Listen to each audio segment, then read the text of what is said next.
Good morning. Welcome to BINC video blog number, I don't know, we're a pretty high amount now. Number question mark. Yeah, high enough to lose count. High enough to lose count, yeah. I don't know if I could count them all on my two hands at this point. Anyway. No, I'm glad to take your shoes off. Yeah, good thing we have toes. Oh yeah, very true, very true. Between the, three of us, we count up pretty high. So we're gonna do, On that note. On that note. I'm down to open up the bottom of my shoes for advertisement space. Yeah? In case anyone's interested. I think you'd have to like hold them up higher, but we should talk to somebody. I do want to do that. That would be a good one. That would be pretty good. Yeah. If anyone's out there, in case anyone's listening. Yeah. Any sponsors? We're open for negotiations. They also have this wall behind us. Very true. Oh yeah. Swap the BINC logo with something. Hell no. No? No. It's got to be around the BINC logo. Maybe above, side. So we're gonna talk about we're gonna talk about three different topics today. I'll take the first one. So I'm gonna talk about video game sales. In November, they reached record highs of $3 billion, mostly in part to a couple specific game success. Activision had a game Call of Duty, Microsoft had a game Gears of War, and primarily the Wii. The Wii is dominating everything. Really? The Wii sold more than 2 million consoles in November alone. Wow. Yeah. I bought one of those. You're one of the 2 I was million. one of the 2 million. I bought the last one at Best Buy when I was there. Wow. I didn't think the Wii was that hot anymore, and then It's sold out everywhere. I was buying the last one. It is undoubtedly like the gift of the Christmas season. Yeah, 2 years running. Yeah. Last year people were killing themselves over it. And what's crazy is actually I saw the console numbers that you were talking about. I didn't see this one coming. Xbox is also smoking PS3. Really? Annihilating them. Yeah, not like, okay, so, well, to be fair, I mean... 3-1. The Wii is beating everybody like a redheaded stepchild. But the Xbox is like a good double what PS3... Triple what PS3 900,000 versus 300,000. Which is interesting because you would have thought that whatever Microsoft... Well, I guess more to say that Toshiba lost the HD DVD wars, which Microsoft had backed, HD DVD.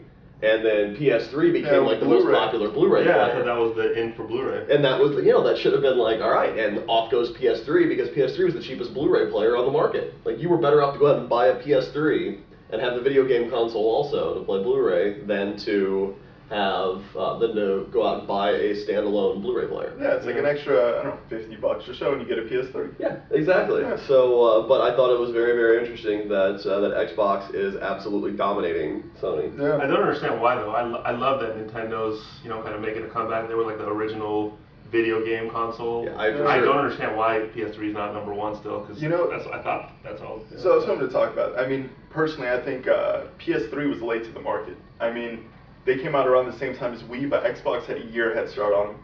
So that already gave them an extra year and a half to like build up new titles, come out with like better technology. They were able to reduce that price. So by the time PS3 came out, it was an extra $200 over the 360. 360 already had like 100 more games. They had like a huge online community playing. It was already established. Yeah. It was like PS3 late to the game, and then when they did finally come out, there was a shortage, so nobody could buy a PS3. Yeah. So I think it's still definitely hurting them a lot. As an Xbox owner and with a buddy who has a PS3, I can't tell a damn bit of difference. Yeah, I was gonna say, what's the difference? Like, I mean, I'm sure there are from a gamer's perspective. Yeah, like I also to go on the record, I maybe play my Xbox maybe once every 2 weeks. Like, it's really my DVD player. Then plus like occasionally I'll get a little Tiger Woods or a little college game day, something along those lines. That's about the extent of my gaming. But I couldn't tell you what the difference is. The controllers feel the same. I mean, everything seems to work the same. The graphics look the same to me. The speed seems to work the same. I couldn't begin for the life of you to tell me, other than the fact that PS3 offers Blu-ray. Yeah. Having gone back, in hindsight, I'd probably buy a PS3 just because I've got a 1080p TV, why not push Blu-ray on it, right? So, I mean, but other than that, so it's the little things like that that I thought would have pushed Sony ahead, but go figure. Hey, gaming recruiter, given all this, like, great stuff going on in the gaming market, why all these why all these layoffs at EA? Why all these like THQ too? Why is everyone crying in the gaming market? Everyone's crying because it's like, well, first of all, I was gonna jump into that. I'm looking at the sales, top 10 game sales over the past month. Wii Fit, Mario Kart Wii, Super Mario Wii, Wii Play, Rock Band for Wii, Wii Zapper, Super Smash Bros. Wii. And then there's a couple. Activision had Call of Duty, Microsoft's got Gears of War, And the PS3 developers went wee all the way home. Yeah, I mean, 8 of the 10 games are for the Wii. So I mean, a lot of the games that are being developed for the Wii from a gaming standpoint are independent small studios, and Nintendo themselves, they make their own games. So companies like EA like push out games for the Wii, but not nearly to the extent as like the small Wii developers or Nintendo makes their own games. So I think they got to first of all, jump on board the bandwagon and start making way more games for the Wii. The Wii is rocking every console. Yeah. You got to get in with the times. Is it fair to say that the Wii is carrying the video game market through the economic downturn of 2008? You know, right now, I think more so back in the day when there was a little bit more money in the market, people could afford to like risk and buy like a stupid game.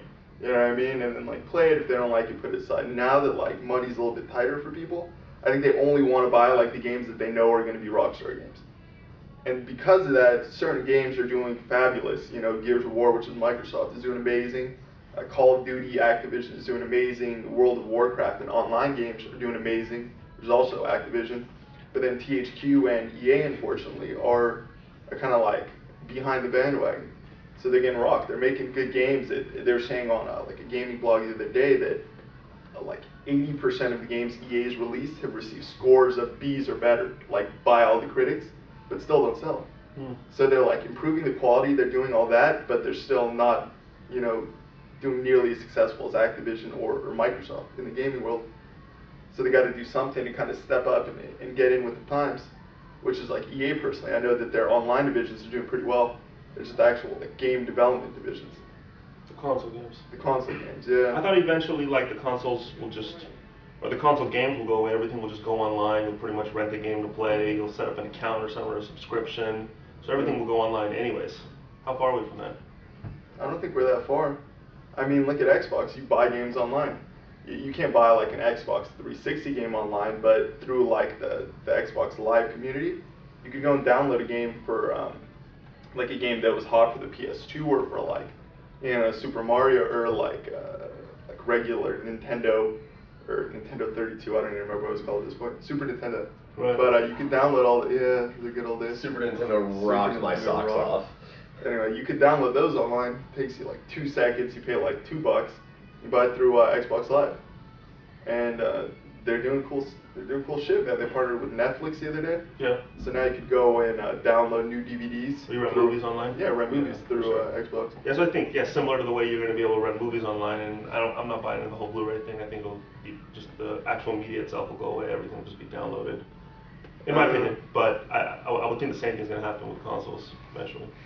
Yeah, I mean, I just think the actual game itself is, at the moment, way too like large and complex to download. Yeah, the console is the console gives it the power. The console gives it the power, exactly. You can't like download those kinds of games. But eventually, I mean, it's going to happen. Wii games are way easier. If Wii gets like a better online community, I could see you like downloading a Wii game through online. Yeah. Yeah, but I mean, that's how gaming is. What do you guys think? I think there's a whole other underlying topic here of is the concept of like having a console for anything going to eventually go away. I've always said for a long time that I really thought one of these days like our TVs are going to be computers. Yeah, just plug in the internet. That's it. Yeah, you're going to run both a cable line and an Ethernet line, or maybe not even the Ethernet line. Maybe your cable just through cable. Yeah, maybe maybe your cable comes right over the internet, or maybe your internet comes over the cable. Whatever it may be, it's all going to flow through one line, and you're basically going to have your choice to either watch TV as we know it today, or you're just going to be able to go pop into your menu, and you're going to have your TV also acting as your computer, in which case then you have an internal or even external hard drive. You go on to, what would today's example be like a Netflix.com or something like that, and you order whatever you want, but rather than them shipping you a little disc, downloads it straight to your computer, and you're done. You almost don't even need to download it, you just stream it. Stream it. Sit on their servers, watch whatever you want. Download it, stream it, whatever it may be, basically create an account where you either own it or have rented it or something along those lines. And the only argument I've ever heard against why we won't eventually get there is that people like owning things. They like being able to touch, feel. They That's like what having... people are saying with CDs though, but I mean like nobody buys CDs anymore. Right. Yeah. I'm sure people thought that way about records. I mean, people feel that way about everything they have, and then something new comes out, they get used to it. They get used to it, they move on. It's kind of funny because they've had that practically in Vegas for the last like 10 years. You go into a room and then you've got a little remote controls in there. If you want, you just go in the on-demand, push a game, and then you've got the little remote. It's already in the TV. There's no console. I'm just glad whenever he started talking about what he was downloading onto his TV, it was just a game. No Didn't they comment. have that with web TV for a while? And then Yeah. web TV Well, I just mean, you've got stuff like web TV, you've got Apple TV. Like, I mean, there are a lot of these things that are available out there. I mean, let's face it, even things like Hulu are going that direction. Surfthechannel.com. Yep.